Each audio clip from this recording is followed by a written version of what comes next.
Okay, boxing fans, right now we're going to talk to you about Daniel Geale, the IBF middleweight champion, 29 victories to a single defeat, facing off against dazzling Darren Barker, 25 victories, also to a single defeat. And on paper, this is a good fight. We've done a lot of research for this, and we're going to come back with our predictions. Firstly, Paul, tell me your prediction. Daniel Geale by a razor thin decision. I think his work rate will be the key. I think it will be what grabs the judge's attention and just about allows him to hang on to his title. Maybe it might even be a split decision, but I can see Daniel Geale just about squeezing it out. Steve, what is your prediction?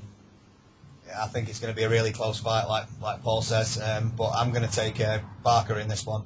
I think he's just a little bit slightly better boxer than him, and I think he's going to do the cleaner work and dig in when he has to and just do enough. Give him a couple of rounds. I'm going to say Daniel Geale is going to win this by a comfortable decision, 3 or 4 rounds. And I've done some research, and I think he's better than Barker, and he should be able to take advantage of Barker's weaknesses, whereas Barker won't be able to in his. But we'll come back into that in later parts of this discussion. So I'm going to start now with you, Steve. Geale has been the champion since 2011. He's not really fought that many big names, if any. Do you think he's overrated? Yeah, I do. I think he's very overrated, especially in Australia, They talk about him as being the top dog over there, but he certainly isn't, in my opinion. I mean, he's not a bad fighter. Don't get me wrong, he's not a bad fighter, but he's certainly not a top 3 middleweight in the world, in my opinion. Okay. Who do you think Geale's best opponent is? I would probably have to say Sturm, even though he was badly on the slide after, some close fights with Macklin and Murray as well. I think he probably is his best, because I don't really rate Mundine that much, especially not at middleweight. So that's a good point. Paul, what are you saying? Is Geale, overrated? A little bit. I don't think he's hideously overrated. I don't think, anyone gets carried away when talking about him, apart from the Australians, obviously. But, yeah, he's nowhere near Golovkin, in my opinion. He wasn't as good as, but he's nowhere near what Martinez was before his injuries caught up with him. So, yeah, he's not a bad fighter, but, he's not going to be any king of any division, in my opinion. It sounds like I'm really slacking him off, but no, I don't think he's an elite level fighter. I think he's just below elite. Who do you think his best opponent is? Probably Sturm, like Steven said. Sturm wasn't the Sturm of old, I know. But Mundine, I forget how old he is now. He seems like he's been around forever, hasn't he? Yeah, really has. He's near 40. He's near 40. And he's like Steven said, he's got no business being at middleweight, in my opinion. So yeah, I don't think he's his best opponent. The guy who he won the belt off, what was he called? I can't. His name escapes me. But Sebastian Sylvester. That's it. Yeah. That's it. Yeah. No, I don't even think he's as good as Sturm, even the old Sturm that he beat last year. So yeah, I'd have to say Sturm. Okay. Yeah. I mean, I pretty much agree with that. I think Geale is overrated. He's not fought a top-level opponent since he's won the title. His best defence, his most impressive defence, was against Mundine, but Mundine was shot. When he unified the titles with Felix Sturm was well on the slide anyway. You'd already got 2 gift decisions, one against Macklin, one against Murray. So, yeah, I mean, Geale just took advantage of, a guy who was heavily on the slide. Moving on to Darren Barker. Do you think Darren Barker is overrated, Steve? Yeah, I do. I do think he's overrated. But a lot of Eddie Hearn's fighters are overrated, because he builds them up to be this big thing. But at the end of the day, Barker had one shot at the big time, and he came up well short, didn't he? He did. And he's not really fought anything since. I mean, he's fought what's in front of him. He's fought European level guys, and he's knocked them out. He's done it impressively in that, but. Boxing's about levels. When you step up a level, it's a big step. It is. Who do you think his best opponent is? definitely Martinez without a doubt. And he didn't win that fight. Yeah. No, I mean, he did some impressive things for where he was at in his career, if you get what I mean, but yeah. he was never winning it, was he? No. You know, if we're being honest, like, he put up a good performance, but really Martinez was slow in the early rounds, and once he amped that pressure up, and the class just told ridiculously, and it was only one winner, weren't there? Well, you know. Well, there was, yeah. So, Paul, what are you saying about Dan Barker? Is he overrated, or is he top level opponent? Yeah, I think he's a bit overrated. Again, I don't think, anyone gets carried away in talking about him in that sense of overrated, but it's all about levels, isn't it, as Stephen said, and has he got it to be at the top level? No, in my opinion, he hasn't. So, okay. Yeah, he's a good fighter, but is he an elite level fighter, and will he ever be an elite level fighter? No. Who's his best opponent? Well, you'd have to say Martinez. Apart from Martinez,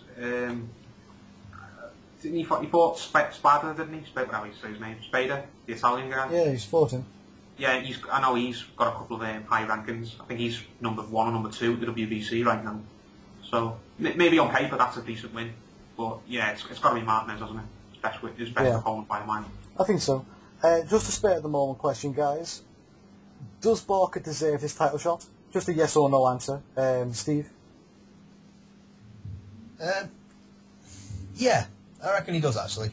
Because, he had that chance, and that was maybe a bit too soon for him. He got thrown in the lion's den, a bit too early. And, he's been impressive since then, and he's picked up a decent amount of rankings, and I think it is kind of a fair enough fight, if you know what I mean. Yeah, like I say, it's going to be a close one, definitely. They're, very hard to split, aren't they? So. Yeah, I think you said got thrown into the lion's den. I think what you meant to say was got sold down the river by Eddie Hearn. Yeah. Well, I'm being nice here. Yeah. Moving on, Paul. What do you? Just a yes or no answer will suffice. Does he deserve this world title shot? Yeah, I'd say so. I didn't see, put it this way. I didn't see anyone throwing their hands up in the air when he got the title shot. So you can't say he doesn't deserve it. True. So. That's a good point. Middleweight division's wide open, really, below the top, exactly. below the the top guys. So pretty much anyone can get a world title shot. Curtis Stevens has had one good win, and he's going to get a world title shot against Golovkin. God help him. Ishida, hadn't won a fight in ages and got a world title shot. It says a lot. Yeah. Let's go into the attributes. Who would you say has got the power, Steve? I would give that slightly to Geale, mate. To Geale? Just only slightly. I don't think either of them are real punchers. I really don't. And but on the same hand, I don't think any of them. They're not feather fisted, definitely not. But neither of them are big punchers. But I just think Geale's punch guys are at a slightly higher level, if you know what I mean. Yeah. Paul, what do you think? I'd give it slightly to Barker. As Stephen said, neither one of them's massive punchers. I think they've both got a similar knockout ratio of about, between 50 and 60%. So, again, they're not wimps or anything like that. But, neither one of them's Golovkin by any stretch. I'd give it to Barker because I think he's come off the back of 2 knockouts, isn't he? Yeah. All right, neither one of those opponents was, anything to really jump up and down about. But I think he puts his punches together better. So, and his knockouts when he gets them are all. He picks his punches very well, and all his punches seem to be not because of the power, but just how he lands them, how he picks them. Whereas with Geale, I know he's not having a knockout in a while, but when he does get them, it's more just because he overwhelms his opponents rather than he just, he picks his punches very well, like Barker does. So I'd give it slightly to Barker. Yeah, I mean, Paul, you really took the words out of my mouth pretty much there. Barker has got the momentum, in terms of the power in his fight. With the recent knockouts, Geale has not got a knockout since 2010. Yeah, neither are big punches, neither are feather-fisted. This fight is going the distance, though. It's just the way the styles will mesh. This will go the distance. We'll move on from that. But before I do move on, I just want to say, maybe we're looking too far into it that these guys are not big punchers, because this division does hold the likes of Peter Quillen and Triple G, who are just knocking people out for fun right now. There's like proper savages knocking people left, right, and centre. But we'll move on to the speed. Who would you say's got the speed, Steve? I'd say Geale probably has got the speed. He's just a bit quicker, isn't he? You know, especially when he's inside. When he turns the hooks, and he is fast with his hooks. Mm-hmm. So I would give it probably slightly to Geale. To Geale. Yeah, what about you, Paul? Yeah, I'd give it to Geale. Again, I don't think either one of them's a slouch, but I'd give it to Geale because, you know, it comes back to his work rate. You know, his hand speed's really, really good. It reminds me, watching him, you know, a little bit of Joe Calzaghe in the sense, you know, he bamboozles opponents just by throwing so many punches. And yeah, and his weight rate's something that really, really causes people problems rather than his power. So I like his hand speed. I'd say he's got better hand speed purely because he extend, you know, he throws more punches. It's as simple as that. He extends his arms more, whereas Barker likes to be more patient, pick his punches and get his shots off more. Mm-hmm. Where, you know, whereas Geale's more of a buzzsaw, Geale's more, Barker's more of a technician. He likes to take his time. Yeah, I mean, that's it. I've watched a lot of tape on this, and you know what I concluded was that Geale is significantly faster than Darren Barker. In terms of both hand speed and foot speed, I thought it was actually noticeable if you watch both their last previous fights. That's going to be the main attribute that Geale's going to want to use in this fight, is that he's got his speed. Barker's going to try and use his better boxing ability and his power, and we'll see how that works out in terms of the mesh of the styles. I'm just going to quickly go over their boxing ability. You know, Dan Barker is a very decent boxer.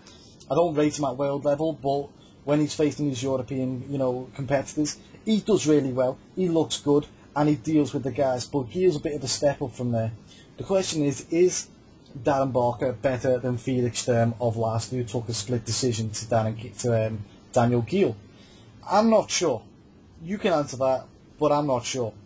Geale, on the opposite hand, is a little buzzsaw, very lively, throws a lot of shots, has very good movement, fights a similar fight to Katsidis, he just doesn't have the power. A lot of these Aussies fight the same way, if you haven't noticed. But, you know, that's that. We'll go through some of the post-fight things now. Who do you think the winner's going to face, Steve? Do you think the winner's going to face the likes of Quillen or Triple G, by chance? No, I wouldn't think so. I'd be more leaning towards a winner taking on either a Martin Murray or maybe even a Matthew Macklin, or maybe even another Stern fight. You know, that kind of level. Basically, the level down from those top guys. Yeah. What do you think, Steve? Paul. Paul. Yeah.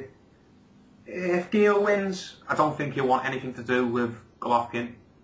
You know, he gave up the WBA belt, which he won off Sturm, pretty much because Golovkin wanted it. You know, I don't believe all this stuff about he didn't know enough time to prepare. You know, the mandatory was forced on him. No, I think he looked at Golovkin and thought, you know what, I want none of him, and he gave the belt up. And I still believe he wants none of Golovkin. Will he fight Peter Quillen? I don't know. Maybe. You know, he's shown that he's not absolutely against unification fights, because he went over to Germany to fight Sturm, even though everyone considered it possible to get a decision against Sturm. So, you know, maybe he could be tempted into fighting Quillen if the money's right. But I don't think you know, I don't know if all the cash in the world could make him fight Golovkin. Darren Barker, I don't think Darren Barker will fight either one of them, to be honest. If Barker gets his hands on the belt, I can see Eddie Hearn just bringing him back to England, you know, and milking it. Exactly, mate, milking it. Getting him on all the talk shows and getting him on Sky Sports News like he has with, you know, Carl Froch and Kell Brook. Getting him on TalkSport, you know, just really, really putting the PR on Darren Barker. Here's our new middleweight champion, and he'll sell Darren Barker as, you know, a top dog in the middleweight division, when, you know, we all know he wouldn't be, even if he would get his hands on the belt. So, no, I think Barker, if he gets the belt, will just take it home to England and be a stay-at-home champion. Mm-hmm. Yeah, he wouldn't be the first who's done it, but, you know, I can see that happen. Okay, so, just going to ask you now, Paul, is the winner of this fight a legitimate champion or the paper champion of the division? Would the winner of this fight be the paper champion or the legitimate champion? The paper champion, yeah. I don't think they'd be either. I really don't. The legitimate champion of the middleweight division, I think everyone right now sees it as Golovkin, don't they? Golovkin's the man in the division. Golovkin's seen as the guy at the top of the tree who no one dares challenge, sort of thing. Mm-hmm. Whereas the paper champion, you could still say is Martinez, because Martinez is still, the guy who, he's still the biggest. You could say, is he the biggest draw in the division? I guess so. I guess so. Yeah, he's still the guy who all the TV companies love. So you could say Martinez is still technically the paper champion, even though he's out of the ring right now with injuries. But the legitimate champion, the guy who's on the end of everyone's tongue, is Golovkin. So I don't think you could call the winner of this fight, even though they'll have a belt, I don't think you could call them the paper champion or the legitimate champion, to be honest. Okay. Steve, what do you think? Paper champion or legit champion is the winner of this fight? I agree with Paul. I don't think they're kind of either, really. It's one of them where they win this fight and they're going to have to take a big fighter on in the division to even be mentioned in the same breath as Golovkin and Martinez. Mm-hmm. I mean, Martinez, I think, is maybe a possible fight for the winner of this. If Geale wins, I think Geale and Martinez is one that could be made. I think Martinez would probably fancy his chances in that, Mm-hmm, probably would. Okay, let's move on. If Barker was to lose this fight, Steve, yeah, would he be finished? He would at the top level, in my opinion. If he was to get devastatingly knocked out, which I can't see, if he was, then yeah, I think he'd be pretty much done. He'd just be fighting people back in Europe for the rest of his days. But if he lost a really tight decision, then there's a possibility that he could rebuild and after 3 or 4 good wins, and if he could beat off the competition from Great Britain, with Murray and Macklin, then yeah, definitely he could be back in the mix again. But I think if he got devastatingly beat, then I could see that being the end of him. Mm-hmm. Paul, what do you think? I think it would depend on whether he wants it to be the end. You get what I mean? Mm-hmm. Maybe if he loses in any shape or form, it will just devastate him so much that he decides to retire. I hope he doesn't do that, even if he loses. But we don't know how his mind works. If he loses, I can see him coming back and fighting Matthew Macklin in no last chance saloon for the both of them. Could do. Yeah, wouldn't be a bad match. Yeah, because Macklin's not exactly at the top of the tree right now, is he? He's just come off a really bad loss. Mm-hmm. So maybe those two could fight each other, and the winner gets himself back in the queue. Yeah, I mean. Yeah. So I think it will all depend on how he loses. If he gets knocked out, which is unlikely, but if he does, like Stephen said, then yeah, it's very, very hard to see where it'll go. But if he loses a very, very close decision, like I personally can see him, I can see it going, then yeah, I think there's still options for him. But it's whether he wants to, it's whether he will have it in him afterwards to take the long road back, sort of thing. Mm-hmm. Yeah. Okay, moving on. If Barker is to win this fight, Steve, who would you rather got a title shot first, Matty Macklin or Martin Murray? Without a doubt, Martin Murray. Without a doubt, I just think his performances over the last 2-3 years have definitely warranted it. And the thing with Macklin, he's already had 3 chances, hasn't he? Been stopped twice. He could have been stopped in the 3rd fight as well, really, in the Stern fight. He was lucky to get through that last round. Stern was really putting it on him, Yeah. And I just think he's kind of had his chance. Like Macklin needs to do a hell of a lot to get himself back in the title mix. Yeah. But so. Stranger things have happened. They have. Yeah, I mean, go on, Paul. What do you think?